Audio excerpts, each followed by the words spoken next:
Hi, friends. Corina Tello, Vive de tus Rentas. We are super excited. We have Harry G again. Yay. Welcome, Harry. How are you? I'm doing great. Thanks for having me. Absolutely. I mean, and this is going to be an awesome, awesome experience today. We are going to be talking about, first off, we're going to celebrate quickly, and we are going to talk about perhaps underwriting a couple of deals. We're going to talk about deals that are right now for sale. So if you are seeking properties, this is a time to pay attention so you can really understand how you can take over ownership of this fabulous opportunity and exit strategies for them. So you don't, I mean, there's so much information today. But first of all, let's congratulate Harry G for your closing. How did that go? Congratulations. What a great way to end the week, start the year, and start the weekend. Well, thank you. Today's closing was a little strange. The purchaser didn't show up. It was very unique. She went into labor, but What? didn't, yep, but didn't go into labor. She didn't go into labor where they dilate. She just went into regular labor. So the doctor, mild labor. So the doctor says you're at bed rest and until you start to dilate. So Okay. until she's 36 weeks, they said, then they're going to induce her if they have to. So we all jumped in the car and had the mobile notary on the phone, and we went all the way to her house, 92 miles away, and closed in her bedroom.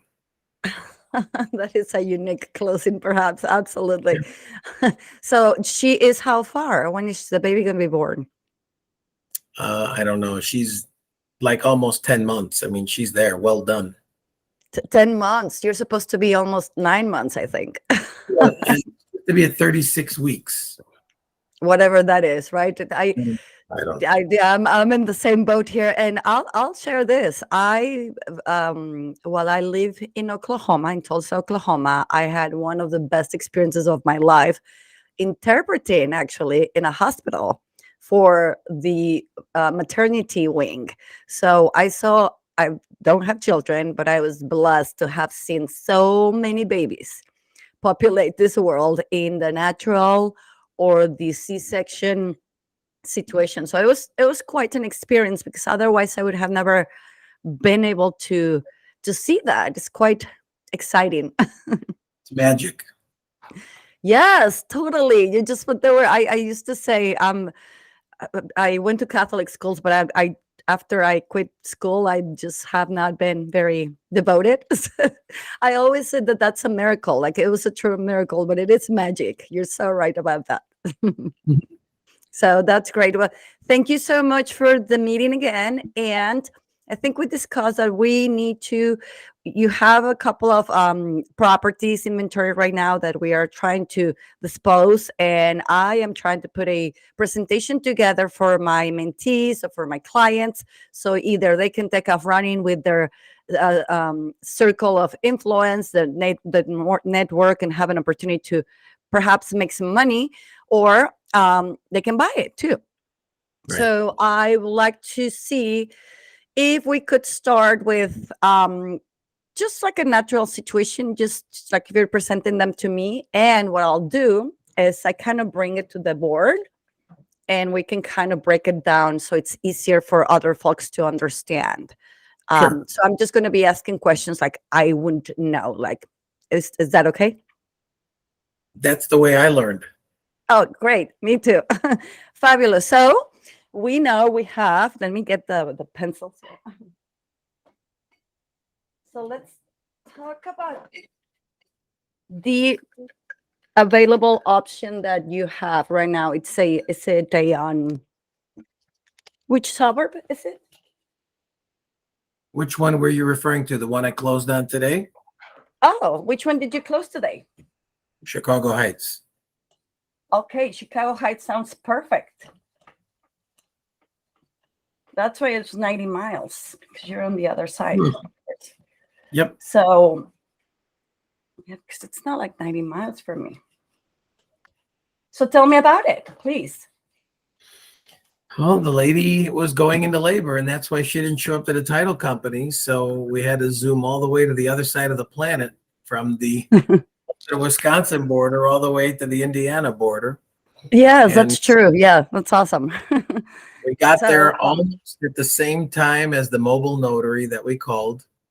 They zipped over there, they had the package printed, and we got the close.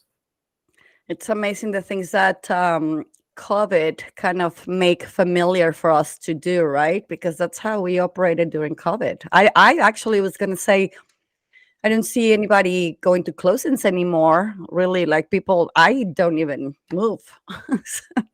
But yeah, everybody's different. So let's talk about that house. Should we talk about all the way back? What was the original um, need, the help needed, perhaps? Should we go Well, from there, or do you want to just go on the disposition side? you pick. I'm good. I think we should start from the acquisition. I think that's the interesting part and why mainly folks are here. Yeah, initially I was just purchasing foreclosures, but when you can help people out of the foreclosure, the pre-foreclosure stage, that's what's much more rewarding, where you can take these properties subject to the existing terms. So you and I are very familiar with this. So why don't we kind of break down in an easy way to explain? It is a legal procedure, right? The foreclosure is a legal procedure, and Yes. it's going to break down into, is it 2 or 3 steps per se? Like the lease pendis, when they notice you that you are in trouble, perhaps, or you're behind. Mhm. Isn't that That's correct? that's when the mortgage company is using the judicial system, the court system, to enforce collection or foreclosure, final foreclosure steps. So the lease pendis is the notice, right? That they're acknowledging to the public and you that you are Yes. going to go at some point into the judicial system to Yes. collect. Okay, so that, so you see that, and then there is a period for them to start the pre-foreclosure procedure. Is that correct? Is there Yeah. a certain time that we should consider, or is it bank per bank, case by case?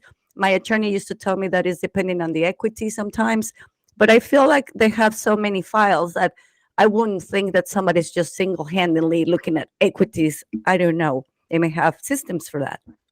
Do you Well, have? Mhm. a foreclosure could be filed as soon as 90 days. Sometimes they wait about 5 to 6 months. Once they file that, they start moving through the court remedy they follow. And that And so, is, go ahead. I'm sorry.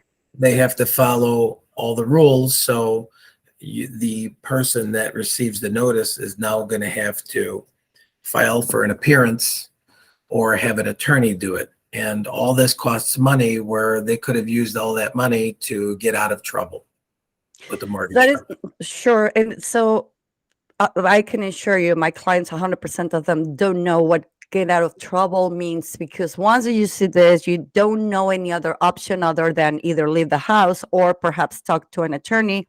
And we translate an attorney into money, and we don't have the money. That's why we're not paying. So um, I know that, especially now, completely different than 2008, the banks are probably most likely trying to avoid taking inventory. So they're probably going to work with people, but they don't know.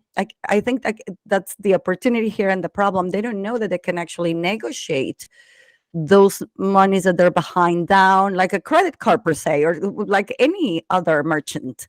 Um, could you elaborate there? So that's a part that they need to do. So that if you don't have the money, you're behind, do that, right? Before you get to the list spendis.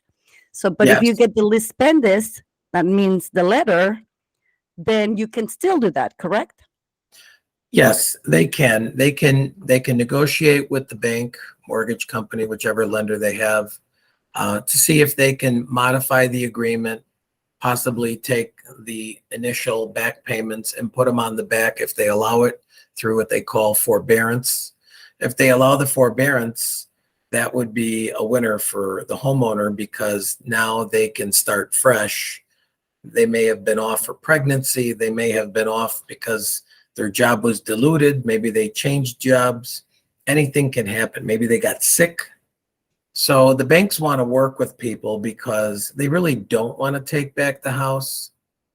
So that's what people need to understand. The bank is really not the enemy. The bank just wants to make some money off of the money that they're lending, period. And the home is the collateral protecting that loan. Sure. So is there a period from, okay, so we have the lispendis, we still call the bank, and then when do we know if we are in foreclosure? Are we aware of that? Because that's that once that we get the lispendis, we're in panic, we don't know, we're not opening the mail perhaps. Is there a notice that we should be waiting for? What do we do then? Any notice is important. And I tell Mhm. everybody, look, I'm your last resort, but let's see if we can help you. So if they have the time and they want to talk about what this issue is, we can contact the lender from their dining room table and see if the lender is willing to work with them. If I can get the lender to work with them, I'm good with that. If the lender won't work with them, then a company like ours would step in and purchase the property from them so they can get something instead of walk away with nothing. Sure.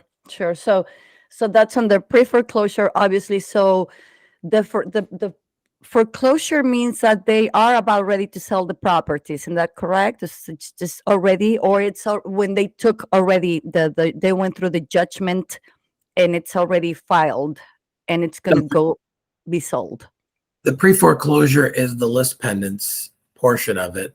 The final foreclosure is when they seek the deficiency judgment, which is because of the default.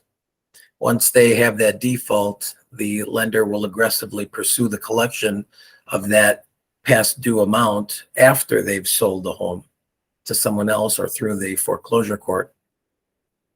And the sale's been confirmed. They will then seek to collect those other monies by doing a citation to discover assets, take them back through the court system. They'll have to pay for attorneys, filing fee again. And usually people get funneled into a corner where they're going to be compelled to file for bankruptcy. And now they have a 10-year stain on their record. Sure, they completely ruin you. You're right. I mean, emotionally and financially. So important, friends. Should you not be able to pay your debt, should you want to get out of that situation, the best thing to do is contact us. Harry G will be able to sit down with you, put a plan together to see how you can exit out of that problem. And mainly, I was talking to a mortgage broker last night, and everybody in the industry have a little bit different emotion and feeling about all of our way of operate from wholesaling all the way to investing and financial creative financing. However, there was a conversation where this is such a specialized niche that you need to have so much knowledge because there is really a huge need for someone like for this particular problem. It's something that an attorney probably won't touch, a mortgage company can't touch. I mean, it's just such a specialized help that you are providing, or solution that you're providing to folks. And here is the key, folks. Most likely, this particular folk is not going to be able, once they get the knowledge, and if they're not able to move forward and negotiate with the bank, what Harry is saying here is that if the house, let's say you don't want to sell it to someone like Harry G or any other entity, you want to go through foreclosure, because I have spoken with people like that. I'd rather lose the house than give it to someone like you, perhaps, right? I have spoken with folks like that. And what we're trying to say here is like, we're trying to make this work for everyone. And you should consider such thing as, once that this house is taken back from you and sold to somebody else, if you owed 100,000 and they sold it for 50,000, you person, whomever they took the house from, you're going to be, they're going to go back and pursue you for this 50K. And as Harry G say, you have to defend yourself. You probably can't do that, can't work. You're still sad, depressed. It's normal. I've lost properties, believe me. I'm speaking out of experience. I know how someone feels. So it is so imperative that the best thing to do is to take care of your finances, taking care of yourself, and this will be taking care of yourself. If you just how does the saying go, Harry? Just cut your losses, right? Kind You of have to cut your situation. losses. Yes, you have to cut your losses, but you also must be realistic and certainly not be in denial. When you're in denial, you wind up costing yourself a lot more money in the long run, double, triple. And not only financially, but the time wasted. It just drains you emotionally. Mental anguish. It's terrible. Yes, I think that's the worst. I agree.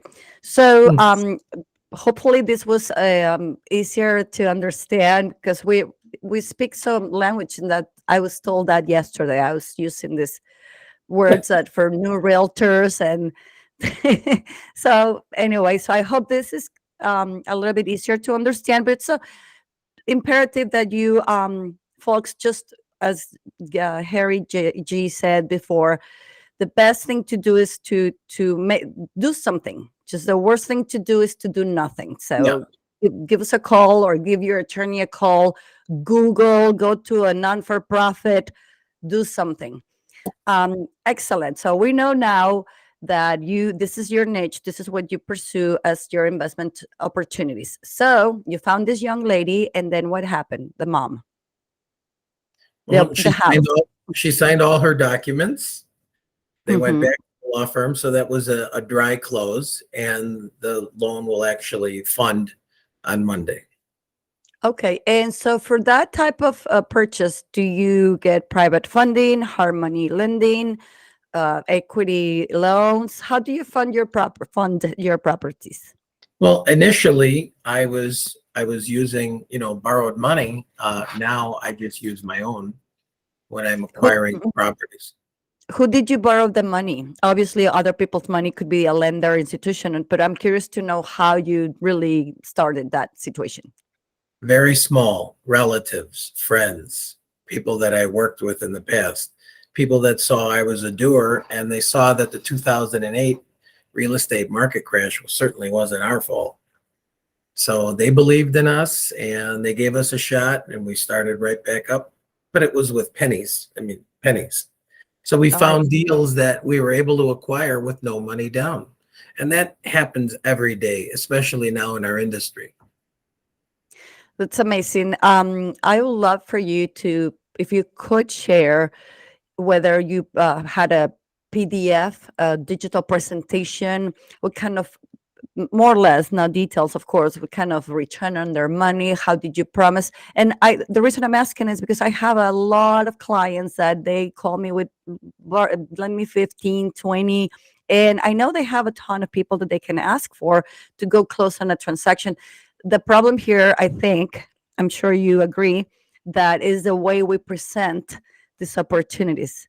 And I'd like to know if you can share how you do it, because I have shared with them, but the only reference they have is me. So this is great. If you can tell us, give us a little bit a tip, or give us an idea. How did you do it? And I'm sure many people told you no. How many, after how many times you got a yes?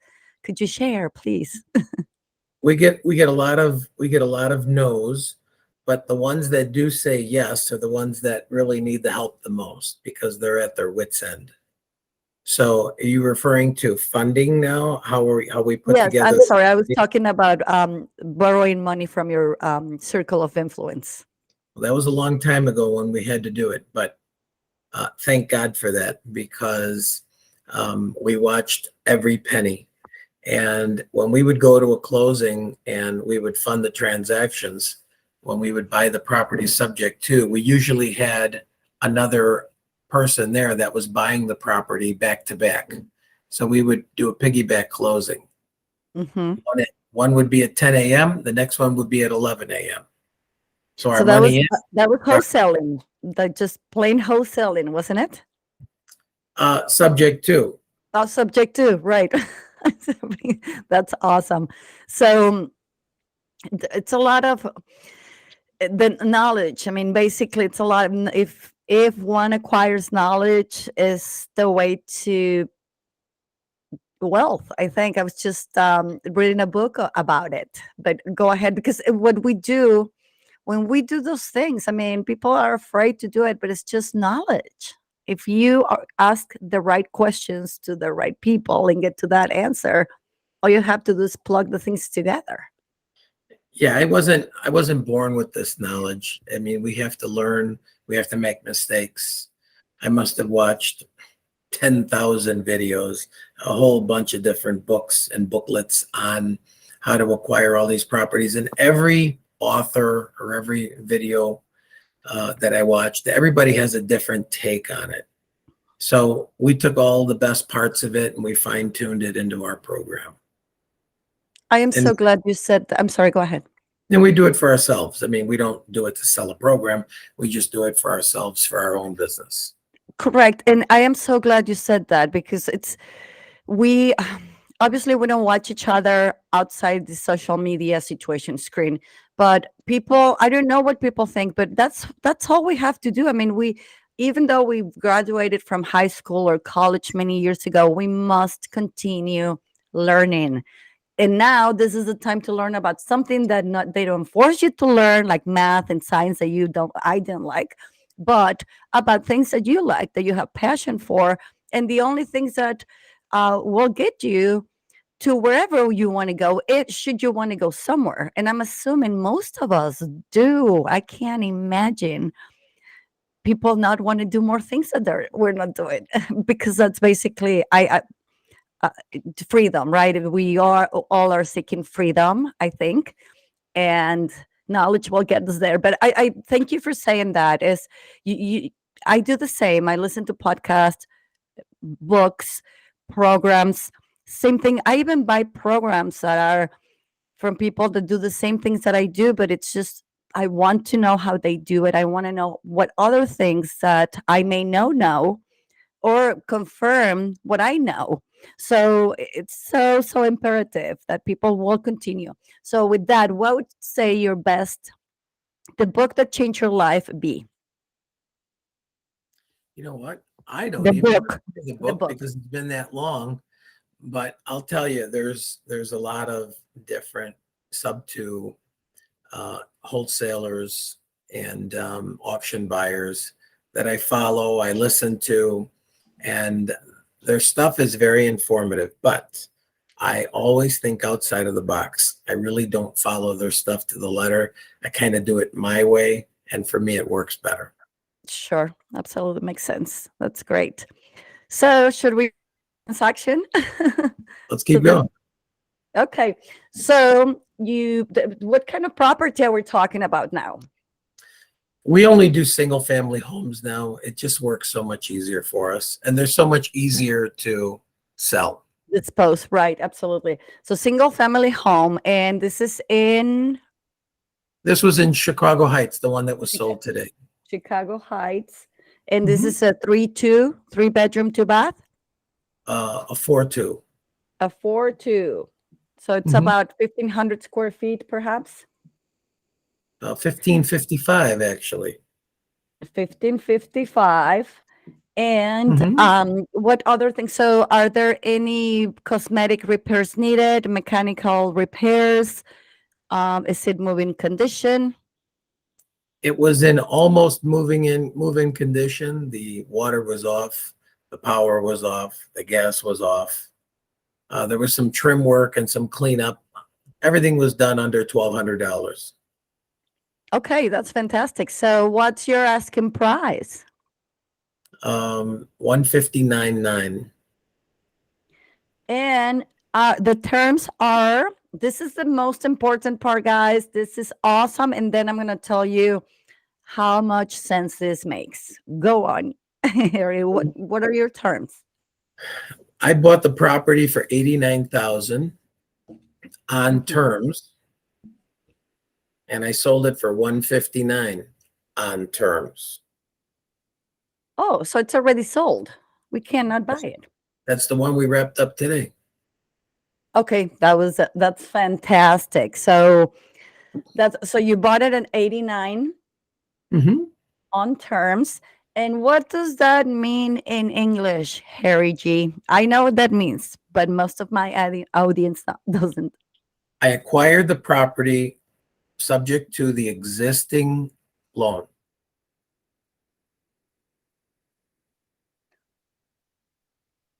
Now let me ask you something, maybe put you on the spot. If I'm not mistaken, when I went to so many closings and I did a lot of translations, I was the only one speaking English in all the parties. I mean, yeah, and so I learned a ton of things. When most of the FHAs that I closed, and I want to say maybe 100% of them were assumable, which means that somebody else can assume should they be approved and such. So is that the clause that we are triggering there? No, you're not going to trip the due on sale clause on this. Okay. Because a quitclaim deed is not being issued. The property is being acquired for 89,000, which it was, and the closing took place today, and we did a back-to-back where the purchaser gave us $29,000 down. Mm-hmm. It cost me $5,600 to close it first, and then the second closing gave us $29,000 down, and the net is my initial profit, which comes off of the sale price of the home. Which of sold that. I'm sorry. 29,000 off of 159. So that's 139, Yeah. 30. Mm-hmm. Okay. Mm-hmm. And then the mortgage payment, my mortgage payment is $930. And the terms payment for the tenant buyer is $1,500. So on that specific property, I make a gross profit of $570 per month. So I'm gonna kind of ask per layer here. So Sure. you bought it at 89, subject to terms, meaning what that means. I'm gonna try to see if I can be very specific. Maybe hope not more confusing. What that means, folks, is that we have an agreement. The buyer and the seller, in a piece of paper, say, this is a business transaction and we're going to negotiate this property at some way that you and I agree upon that's going to make sense for both, without yet involving monies and anything else. Just let's play a game per se, right? So, and then they come to agreeable terms, meaning both parties are okay with everything that's written down on a legal document with an attorney, of course. Mhm. And then obviously when they agree, mainly the in this case, the purchaser, which is Harry G, is going to, in these terms, say, I am going to buy the house at certain price in certain time, and it's going to be, again, those terms are going to be unique to a regular transaction. So it's not necessarily going to a bank. And again, their terms, they're listed there. Could be 20, could be 10, could be 1,000, could be one. But all of those items are covering, obviously, the price, the closing date, how's he going to pay for it? Because most likely they are going to be exchanging money on a monthly basis. And we will discuss each one in detail. But I just, again, like to be very specific. And should you have any more questions, please feel free to call us. But you can always Google subject to. A ton of people out there. You should learn from everybody, just like Gary G said. And I do the same. I create my own little mentality. I love to listen to look at the comments and how everybody responds to every mentality is a different world, and everybody has a different experience. However, the technical information is the same, so use your knowledge, but do listen to everybody. It's just so important that to have different opinions. So let's go back to 89,000, subject to those terms that we're going to tell you more about it. So basically, in the end, he has a contract. He's basically marketing or selling a document that he came into terms. He's going to go and find an investor, a first-time home buyer, anybody that's seeking a property in this area. And that's easy. Everybody wants a house. Everybody wants to invest. And the key here is to find that buyer with a good exit strategy. So he finds another creative solution because he found someone that did not go to a bank either and came up to him to negotiate this property also on terms. So there's another set of agreements, another list of things that were what? What were your requirements here? Harry, please. The only requirement was down payment. Okay. We don't check credit. We don't check employment. We don't check anything.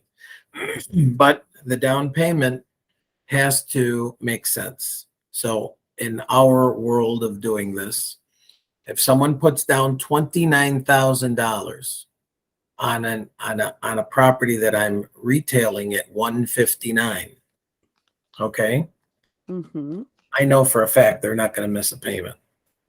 If they have that kind of skin in the game, they're not going to miss a payment. Or if they miss a payment, how do you protect yourself? I work with everybody. I'm not here to gouge them. I don't want to hurt anyone. If they put down $29,000 on a house and they miss a payment, something's wrong, and I can always fix what's wrong at that point. Absolutely. You're certainly right about that. So, friends, this particular buyer puts 29,000, I'm sorry. So since you are doing terms with this other young lady, how does the young mom get paid? How does the young mom get paid? Gets paid. I don't understand the question. I'm sorry. You're buying at terms. What were her terms? I'm sorry. Can you share that? The monthly payment was $930 a month. Okay. And then is there going to be another payment at the end? Anything else? Any other terms other than? On this specific deal, they just wanted out. They were able to negotiate a forbearance on their own before I got involved. They saw that this monthly payment of $930 was going to start again. Employment did not happen for them at the right given time. So it just coincidentally, I connected with them and we explained to them what we offer. And she's like, look, I just want to get out of this obligation. I don't want anybody chasing me later. I said, so how much were you looking to get? She says, I just want out of this deal. I just want out. As long as I can walk away unscathed, I'm okay with it. And we asked, well, what's your payoff? Excuse me. She says, just a few pennies under 89,000. I said, so if I agree to purchase your property for the 89,000, do we have a deal? She says, yeah, absolutely. So knowing that, we got a contract together. We got possession of the property. We gave her like 8 days or so to get the rest of her things out. She was already moving at the time, even after she had modified her mortgage. So we immediately found a tenant buyer that had a strong down payment of $29,000. We were asking $30,000, and this lady says, "Hey, I've got $29,000. Will that work?" Said, "Sure. Can you send us proof of funds?" We never show a house unless they have proof of funds. Otherwise, we're zigzagging all over town. Sure. To show properties. So once she showed that she had proof of funds, we met with her at the house, and this is 2 days after we had a contract. That minute when she walked into that property, she says, I need this property. I've got to have this property. I said, okay. She says, no, I mean it. I said, okay. She goes, well, can you get rid of all these people that are walking through? Because everybody was into her house. yeah, into the house she wants that she eventually got. That's So great. she says, I'll send you $5,000 right now. I mean, without a contract. I want this house. I said, all right. So anyway, she winds up getting the house. So on the front of this thing, we had to pay $5,600 to close it, subject to the existing terms from the first closing, which is from the actual seller. Mm-hmm. And then that brought a $23,400 profit from day one. So that's payday number one. Payday number two is going to be $560, $560 or hang on, not 570. 570. 570 is payday number two per month. And that's a 24-month deal we have there. And then they're going to go to a bank. She asked for 24 months. I said, no problem. So we could take 570 times 24, whatever that comes out to. Mm-hmm. And then she put down 29 and 159 was the acquisition. She put down 29. There's $130,000 balance.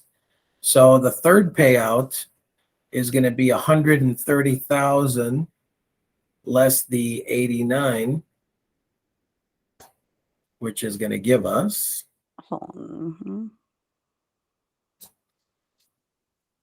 so another $41,000. 41, and the ones from the 560 times 24 was 13,447. 570 times 24. 24. Yeah, what is it? 13,400 and change. 13,400 plus 41,000 on payday number three. Plus and then 21. Payday number one, $23,400. Yay. Can you add those up? Or I'll do it for you. Thank you. 23,400. It's 41,000, which will be on the back end. And then the middle spread was 13,400 for waiting the 2 years and giving them terms. So on a house that I put 5,600 into to close on the first, it's going to make me a total of $77,800.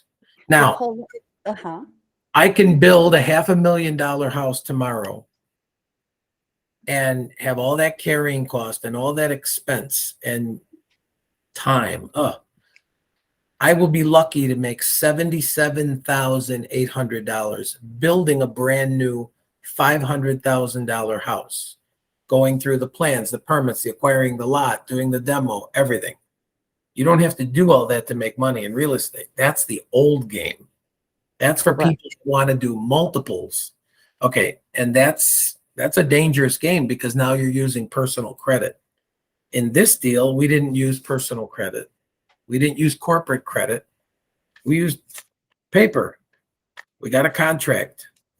We now have a deal. The people sign the contract. I close the deal, and simultaneously I bring in the buyer, the end buyer, to take it subject to. So I buy it on terms and I sell it on terms. Everybody. And those $5,600, you didn't even really spend them, right? You just put them up front because the other one's giving them to you. I got it back an hour later with a $23,400 net. That's the highest return on investment ever in the history. Well, I mean, I built new homes before 2008. And I mean, you'd be lucky to make $100,000 on a new construction home. Lucky. And that's not even what you're taking home because you still have to pay our government, right? Of course, that's at the end of the year. So exactly. Well, either way, it's going to be a ton of money. It's not really, you're not really profiting that amount of money. So, and then by the time, as you said, by the time that you close this transaction, you divide that in 6 months, and it's not even $10,000 a month. I have gone through that with a particular client of mine that is just obsessed with flipping. And he has yet not successfully flipped anything yet. He has 4 properties all cooking out there. And now with the interest rates, he got caught in this situation. And I keep begging him. I told him, you have to learn other things. He's very, very smart. He's just he's just too vested in the wrong side of it, in my opinion. So as I told him, you need to cut your losses. You need to just forget about the money. The money is not the important part here. The important part is to stop wasting your time and learn other ways to do it so you can make that money quicker, way faster, in my opinion. I'm so glad you're touching this. That's why I'm so grateful for the universe. I know I keep saying this, but I am grateful because we know there's a huge amount of people that do have this knowledge, but most of us are not out there in social media. Most of us are working behind the scenes. We're doing our things. Excuse me.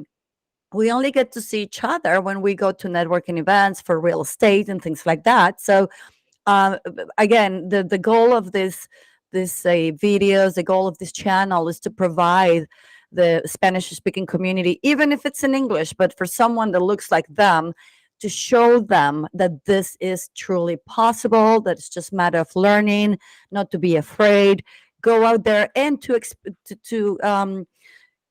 see that the experiences that I talk about or the advice I give, it comes in the same comes just by other person that experience the exact same steps per se. So what would you say, Harry, about some my customer, my client that I just mentioned? I mean, obviously I'm not going to say his name, but he probably knows who I'm talking about. He's going to have to learn the hard way like I did. Just continue doing it until he's done doing it? Until he just throws in the towel and says, you know what? There's got to be an easier way. And there is an easier way. A lot of people are doing it, not just me. A lot of people are doing this and they're doing well with it. They're not killing themselves. You know, when you're building new properties or even buying existing properties and rehabbing them, you have to drive there. You have to babysit. You have to buy materials. When you leave to buy materials, people are sitting down on the job. You also have to feed them. I used to feed the guys, and I'll tell you why. Because if they leave for an hour, half of them are going to show back up. The other half are going to go get tanked something. So I would go through the dollar menu and get the dollar stuff and get a big box of food and bring it back. They would eat for 10 minutes. I'd have cases of water on the job, and they would go back to work. This way I didn't lose anybody and we didn't miss days because some subs have issues. Okay. So when you're taking all that time just to make money, you can make a lot more money by getting creative. That's the whole reason for creative financing. Anyone can do it. Fabulous. That's true. So we got back to the amount of money we pay Uncle Sam. So you quit this, and how did you? So obviously, little by little, that's how I am. I'm just like, I want to do more. That's how I end up going to the commercial company. It was the down times, 2010. I'm like, nobody's selling real estate. This is a way to learn. This is time to learn. I got paid nothing. I'm grateful. I'm grateful if they're listening. I'm not saying bad things. What I'm saying is, it's just the natural of the job, right? You get commission, or if you're in commercial real estate, you get a salary, but it's a base salary, and then you have to go there and learn. But I am so grateful.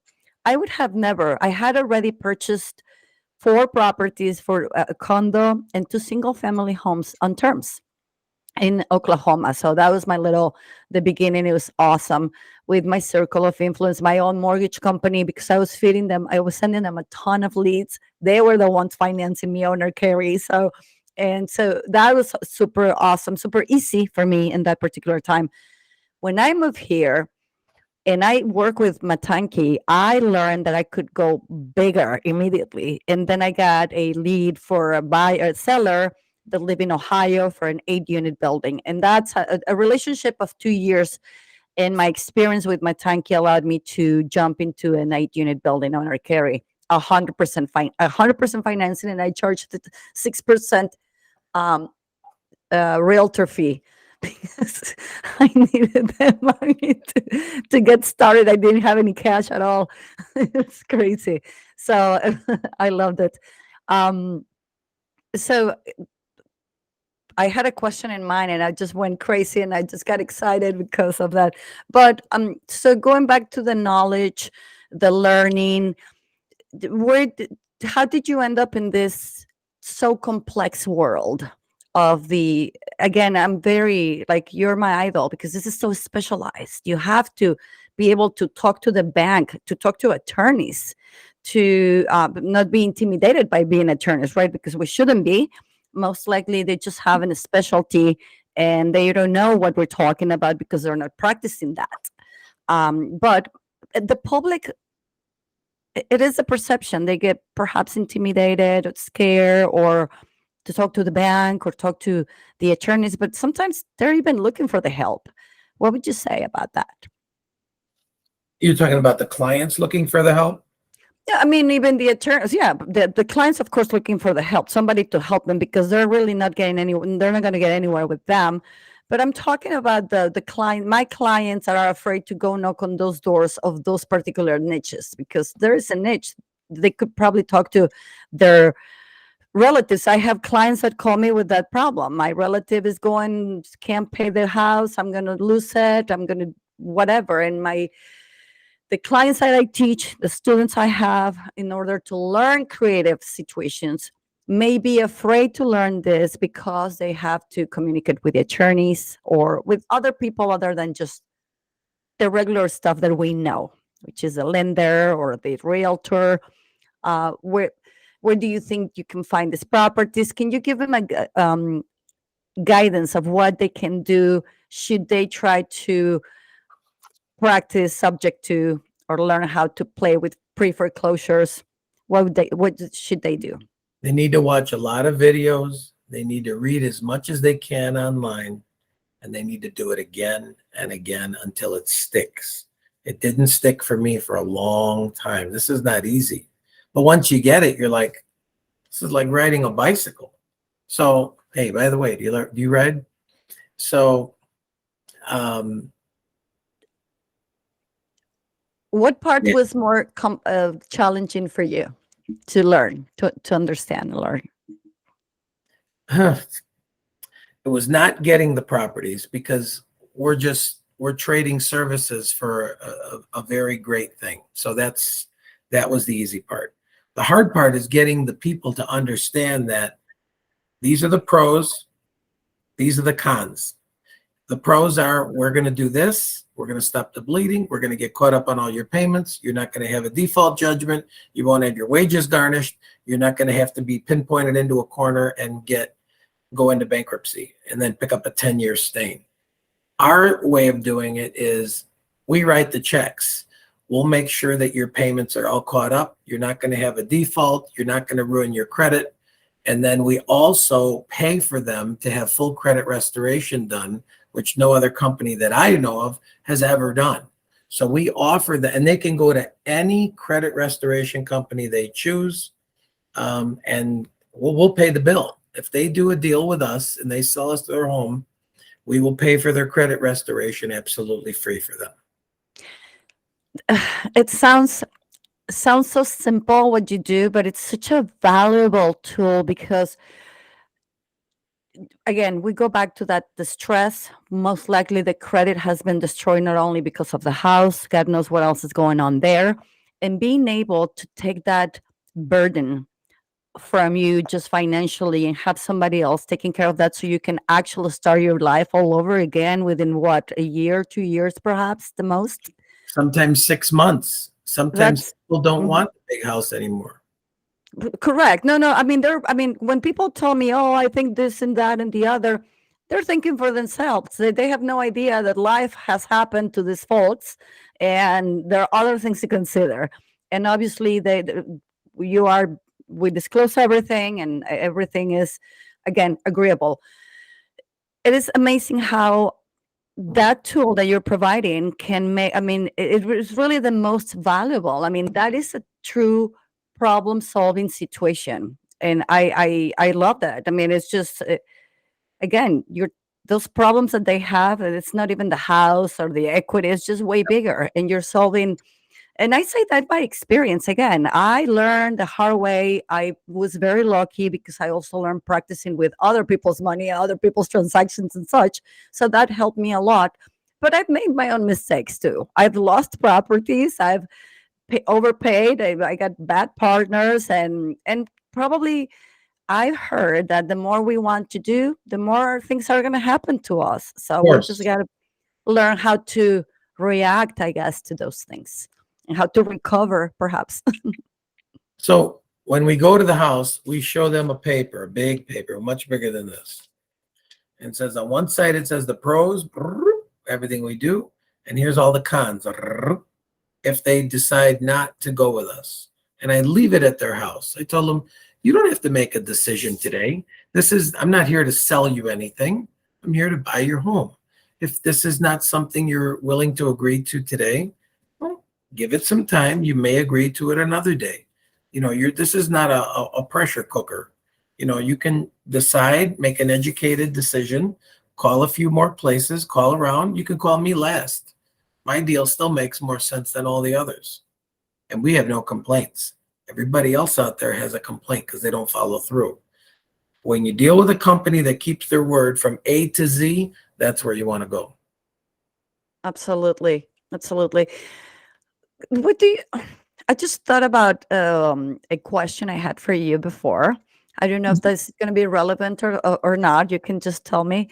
But I know there is a residual of monies being left there maybe when the house sells. Now that's is that on a different type of transaction? I'm talking about the residual of the money when the house sold.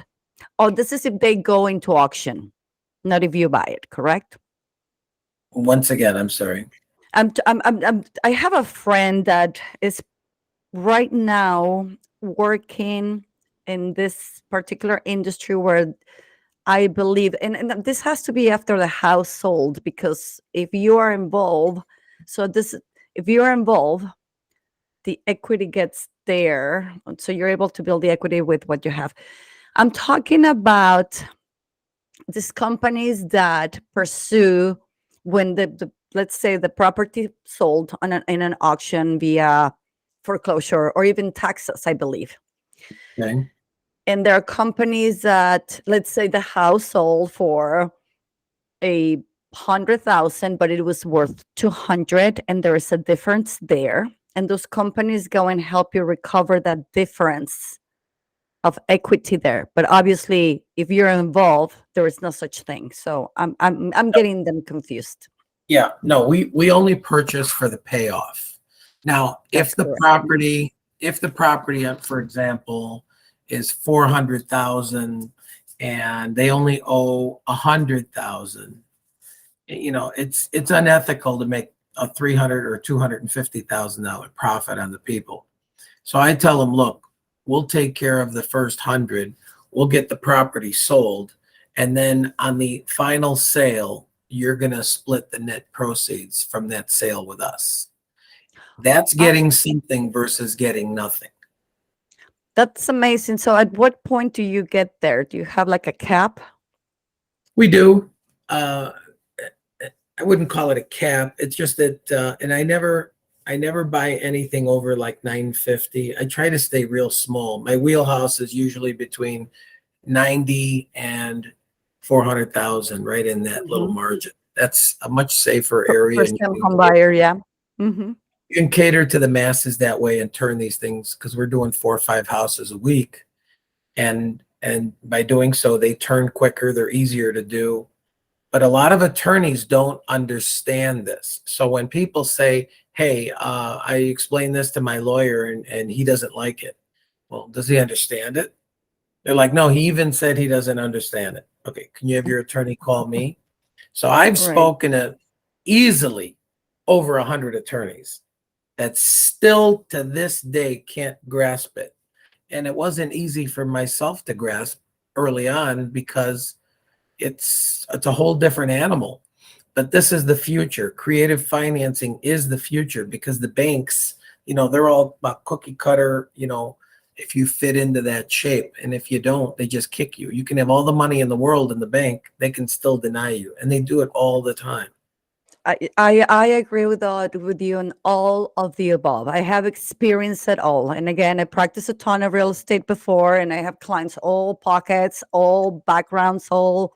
And I had my business partner, the most successful trial attorney, one very successful. He had a ton of money, a ton of assets, and the mistake here, I knew I shouldn't done that. We presented 4 offers for 4 little plexes in Englewood, 4 little plexes under 100,000. A big deal. He almost quit being my guy because he was just so annoying with, give me a copy of your bank check in a car or whatever, just Yeah. ridiculous stuff. But so I get it. And I was just listening to this podcast this morning, and it something that this particular person said, that's something that we know is very common, but it just caught my attention, and I just thought about it deeply, and I thought, we really have been conned to believe 2 things: the school system and the banking system. And the bank, I mean, I used to think that, when Kiyosaki, and I was passionate about it, so I'm like, oh, he's just taking it to the next level. But now it is true. I mean, the school system has been just a brainwashing system for us to be a corporate soldiers and have no imagination of other, just thinking that that's the only thing to do and we should go for it, and go to put your money in the bank for 1% interest rate and not give you anything to buy anything. Absolutely ridiculous. I mean, Yeah. I know this, but it just today, it really came into me. Like, that's it. We have to stop this, because I cannot believe that I see people working for hourly wages when they can be sitting in front of the computer and providing a good service, also finding properties or talking to people, or I don't know. You're right. This is the new way to do things. So you must learn, must learn. It's about having the idea to do it. If you have the idea, you can trade hours for dollars or ideas for millions. And it's really there. And I didn't coin that phrase. I forgot who did. I think it was Cactus Jack.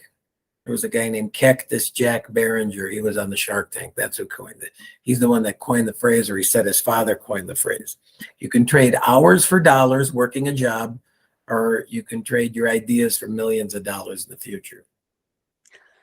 Wow, that's amazing. It's true. I mean, anyway, I can just all I can say is I'm glad I made the decisions I made. They didn't make sense to my family in the beginning. I'm sure they didn't make sense to my professors and my classmates in the beginning. But and when I heard that this morning, I remember being in school and being just like, all I wanted to do was being rich. Of course, when you're young, it's the money that I was attracted to. So I was like, all I wanted to do is be rich. And I could not get out of that school quick enough just to get out to the world, work, and be rich. And well, I did go to college because my father would have not allowed me to not, but I could care less about that too. I just came here, and my goal was just to learn English to see if I could have more value in Mexico. And when I learned what capitalism meant here versus in Mexico, I'm like, I'm staying here for the rest of my life. And obviously it's not the money. It's now that I can talk about all these experiences, now that I'm able to say, this is the reason I'm talking about this. It's the reason why I'm being in front of you. It's all these experiences that I was able to take, or that you decided to take, that we took the initiative. We thought about it, and we took action to pick up a book, or to turn the TV off and Yes. watch the podcast. And that's what it's all about, right? Just like you said, have the idea and do something about it. Yeah, you have to put it in motion. To recap on today's deal, I double checked the numbers. Yes. I acquired it for $89,000. That was the mortgage payoff. I sold it to someone subject to the existing terms for $159,000 on contract. The lady put down $29,000, just verifying my numbers here. I wanted to be sure. Because sometimes when you're off the top of your head, you make mistakes. Okay. So that one specific deal, you have $5,600 in closing costs from the $29,000 down, made me in one day $23,400 profit on payday one, I call it. You get paid all around the table on these deals. That's the right way. That's the best way to do these. Now, so then the mortgage payment is $970. I'm charging a monthly payment of $1,500 to live there. In fact, I could have got $1,700. The lady had a bunch of kids. She was on a tight budget, and I felt good about doing it right. Okay, so charge her $1,500. I clear $570 per month. It's a 24-month deal. Of course, they can always get out of it early if they go to the bank and cash me out, which I'm thrilled for. But in the interim, for 24 months, I'll accumulate $13,680. Okay, so you add that to the $23,400. And then when I cash out, there's going to be $41,000 coming to me at the table after the $89,000 mortgage payoff is paid from the $130 balance they have. So you take 41, 23,400, and 13,640. It's a lot of money on one. Yes, yes, I love it. That's not bragging. I'm not a bragger. I buy my to TJ Maxx. I'm not a bragger. No. Again, go ahead. I'm sorry. Go ahead. No, I just want people to understand that this is a reality. This is there. This is not what I'm from. I'm from buying, fixing, selling, or building new. This is a whole new world for me since I started it. And when I saw this and I saw the numbers, I'm like, what was I thinking all those years? Absolutely. The money is in, if you're going to get into real estate in any way, you must get into creative financing. And this is only one part of it. And the majority of the attorneys don't understand this. Just because they're an attorney doesn't mean they're sharp. A lot of attorneys specialize in one area. Correct. That's basically what happens. It becomes a cookie cutter situation, and it's understandable. That building that I mentioned to you, the 8-unit building, I had 2 attorneys representing my clients. Neither one of them, the one that represented me, not the seller, had no clue. And he's been practicing for 70 years. I mean, for 50 years, because he's 70 years old, 50 years practicing real estate. And he's like, I have no idea what you're talking about. And when I explained to him wholesaling, his first thing that came out of his mouth was, that's illegal. And then I told him, you need to go watch all these videos to the attorney, all of them. So I sent him a ton of YouTube, and I'm like, on Monday, we'll talk because we're going to get it done. And we did. And then I've had people tell me, oh, you should keep this to yourself. You should keep this as a secret. Why? Why? People are not going to take action anyway. I mean, most people don't take action. First of all, for someone not to want to even learn this, just to know it, so they can get in trouble by knowing how to do a forbearance agreement, by modifying their existing loan, by even if they didn't come to me, they can always downsize or move back in with their parents, not lose the property, and put a tenant in their own property.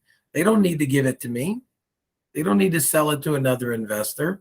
And like I said, the only difference between us and any other investor is we offer full credit restoration. It's the only difference. That is fantastic. And I'm glad you touched the exit strategy, because that's what I like to do with my clients. My client's going to be like, oh, well, what am I going to do? Like you said, the size of house, it's ideal for the first-time home buyer. However, you could be a first-time investor and friend if you don't want to. I mean, you could put there an Airbnb, a medium-term rental, and rent it from him and make a ton of money. Have you any idea what the Airbnb is paying you?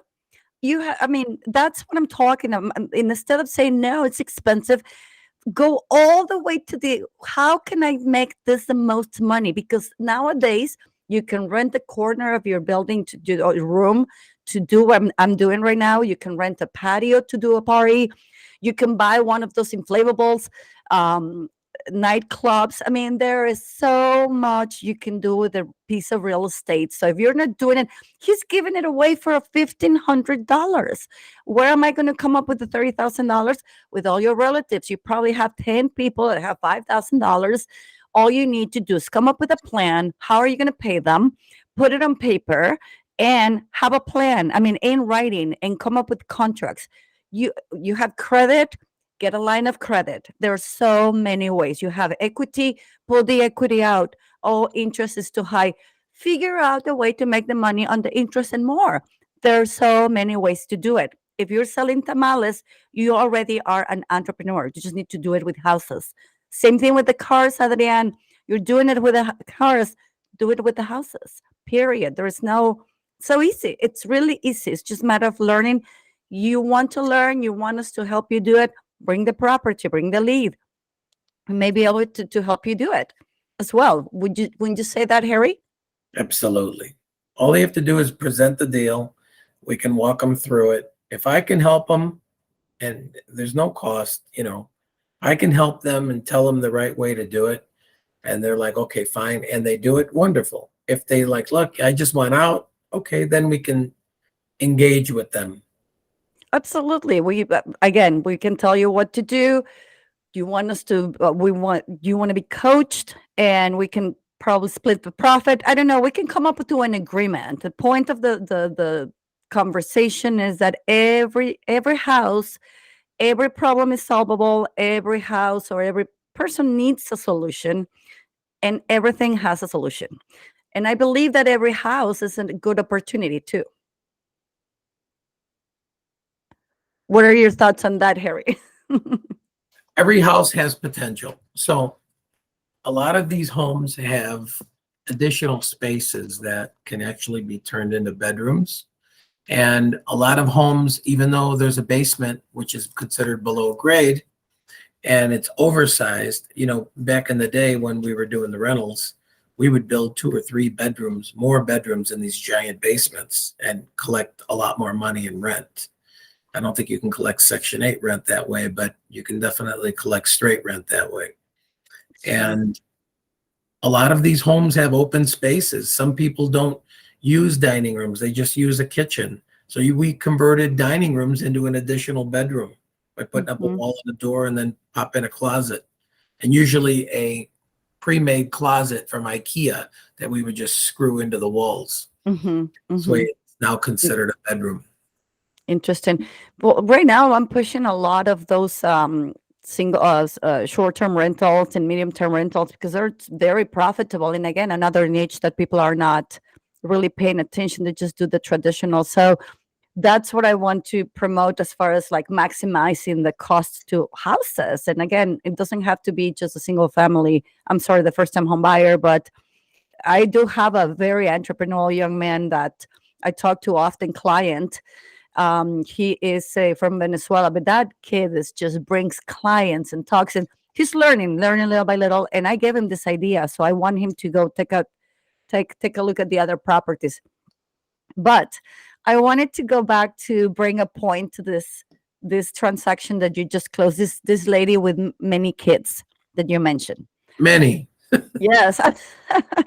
So you say that, and I like what you said, that you saw that she had a lot of kids and you wanted to help her out. I think there's also another opportunity that she can get a little bit of help here. I know you said she's Spanish speaking.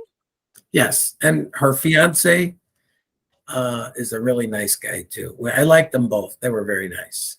Is he also Spanish speaking only? Yes.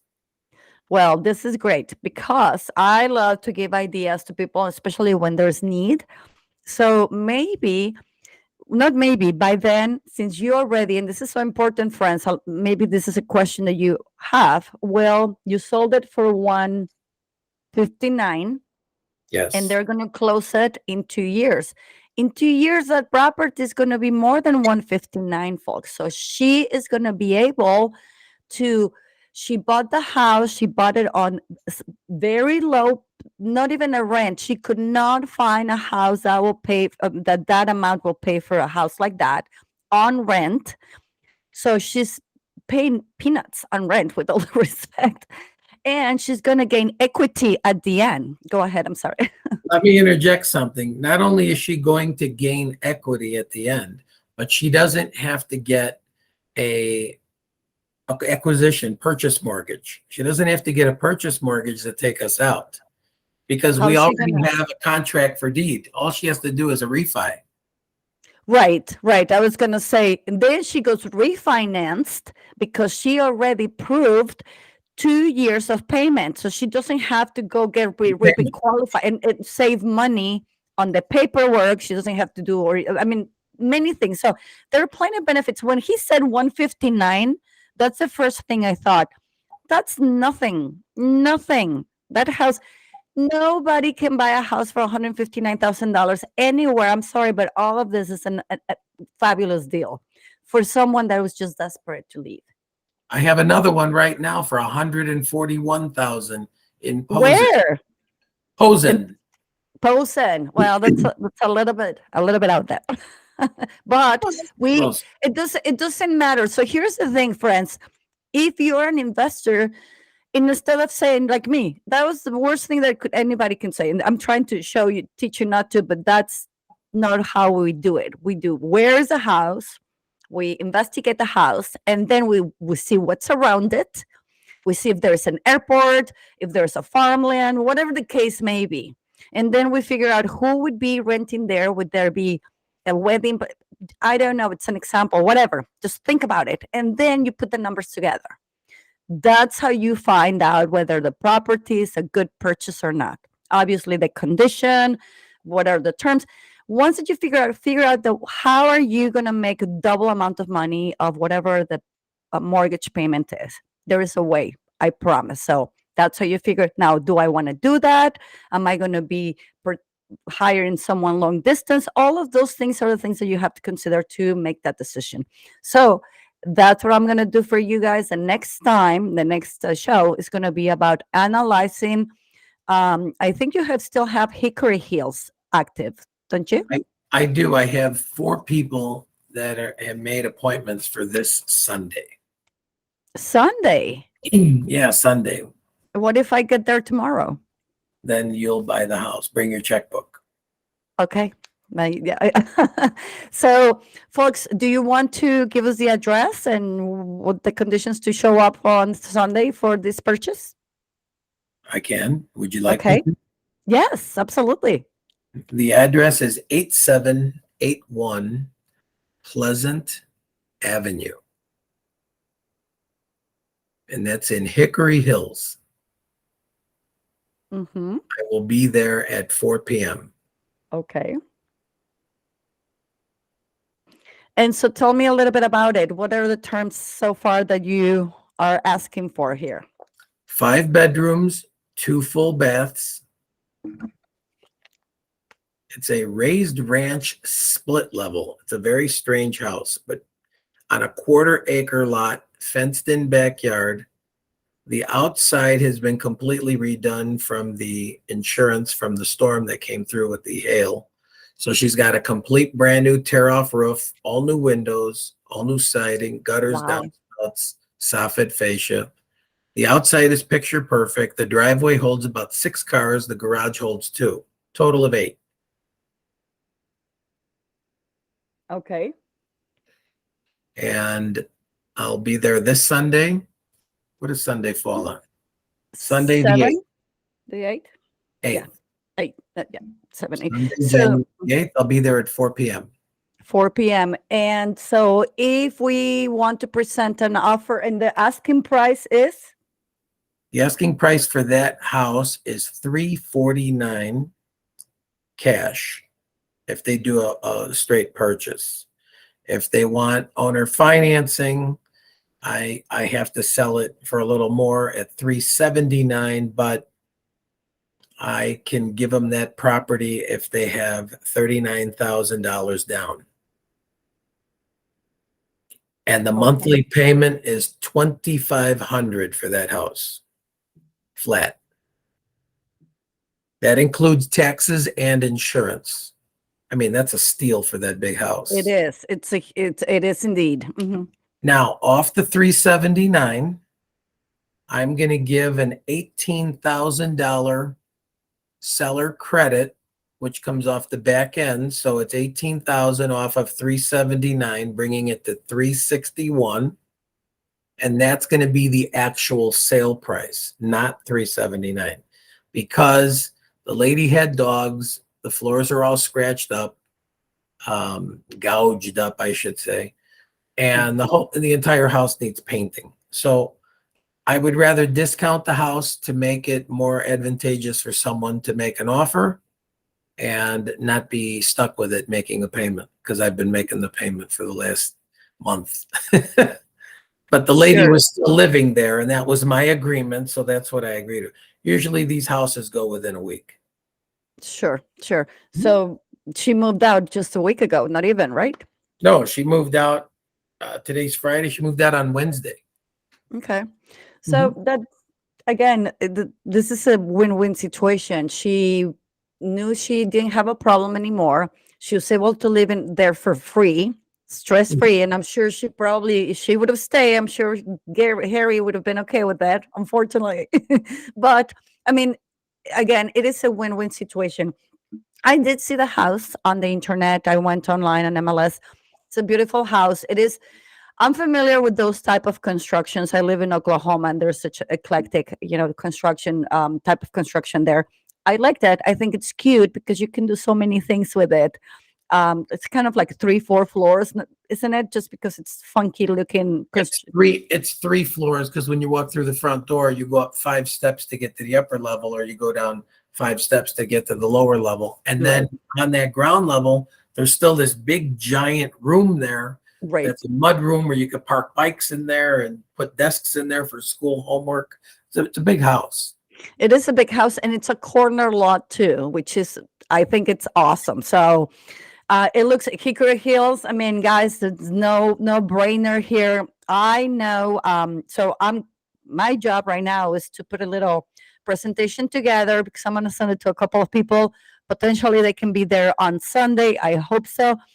I know one of the gentlemen works there on Sunday. Maybe he can swing by tomorrow, but we'll see. I will put the presentation in Spanish. I want you guys to understand, to see how this is done. I'm gonna do it on the computer, so you can see how I analyze my deals all the way from.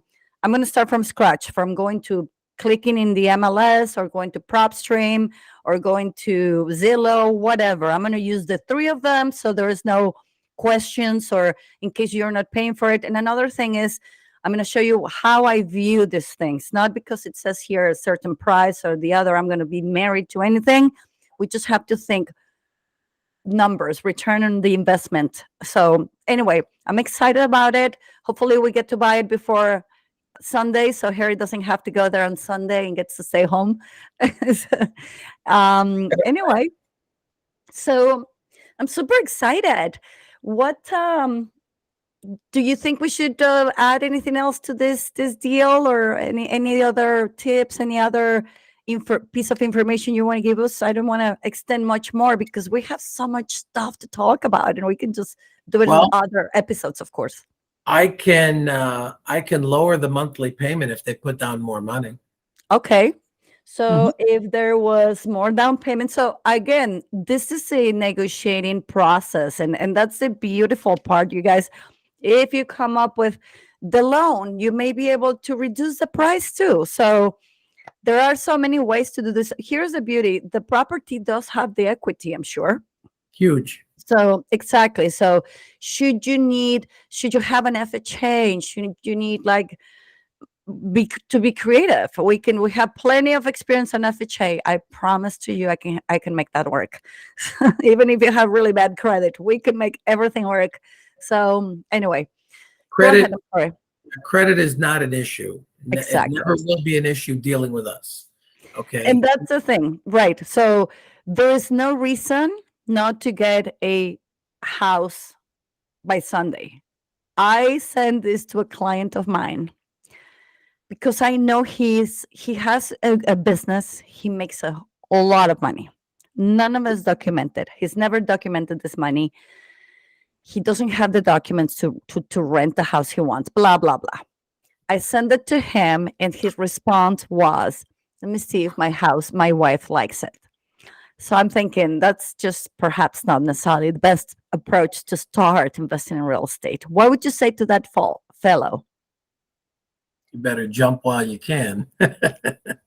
Because real estate is a business of the mind, not the heart. Yeah.